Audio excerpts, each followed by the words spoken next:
নমস্কাৰ, মই দহি কচুৰ ৰেচিপি এটা বনাইছিলোঁ, ভাবিলোঁ আপোনালোকৰ ওচৰতে শ্বেয়াৰ কৰোঁ। গতিকে মই কেনেকৈ বনাইছোঁ আপোনালোকক দেখাই লওঁ। মই দহি কচু নাৰিকলেৰে বনাইছোঁ। ইয়াৰ বাবে মই কচু লৈছোঁ আৰু জিৰা আৰু জালুক কেইটামান তিয়াই থৈছিলোঁ। নাৰিকল, সৰু নাৰিকল এফাল ৰুকি লৈছোঁ।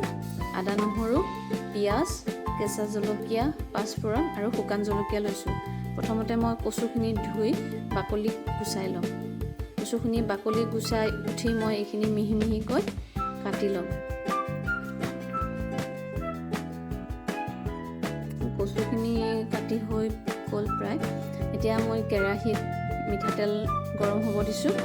সেই মিঠাতেলতে পাঁচফোৰণ, শুকান জলকীয়া আৰু কাটি লৈছিলোঁ পিঁয়াজখিনি দি দিছোঁ আৰু এইখিনি অকণমান ভাজি ল'ম। নিমখ জোখ অনুসৰি দিছোঁ, হালধি আৰু জিৰা, জালুক, আদা, নহৰু আৰু কেঁচা জলকীয়াৰ মই পেষ্ট এটা বনাই লৈছিলোঁ আৰু সেইখিনিও একেলগে ইয়াতে দি দিছোঁ আৰু এই জিৰা জালুকৰ কেঁচা গোন্ধ নোযোৱালৈকে মই এইখিনি ভাজি ল'ম। মছলাখিনি প্ৰায় ভাজি হ'লে এতিয়া মই নাৰিকলখিনি দি দিছোঁ। মই নাৰিকল এফাল ৰুকি লৈছিলোঁ আৰু নাৰিকলখিনি মই গাখীৰখিনি উলিয়াই লোৱা নাই। আপোনালোকে নাৰিকলখিনি চেপি গাখীৰখিনি এক্সট্ৰাকৈ উলিয়াই পেলাইও থ'ব পাৰে। আৰু এতিয়া মই কাটি থোৱা কচুখিনি দি দিছোঁ।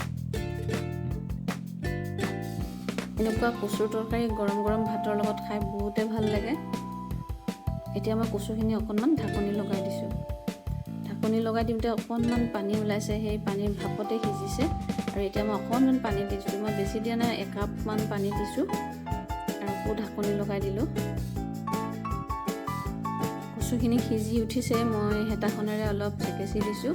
তেতিয়া যেতিয়া গুড়ি হৈ গ'লে খাবলৈ ভাল লাগে আৰু শেষত মই অলপ গৰম মছলা দি দিছোঁ। কচুৰ তৰকাৰীখন প্ৰায় ৰেডি হৈয়ে গ'ল। এতিয়া মই পৰিৱেশন কৰিম। এনেদৰে আপোনালোকে বনাই খাই চাব আৰু মোৰ ভিডিঅ'টো কেনেকুৱা পালে জনাব।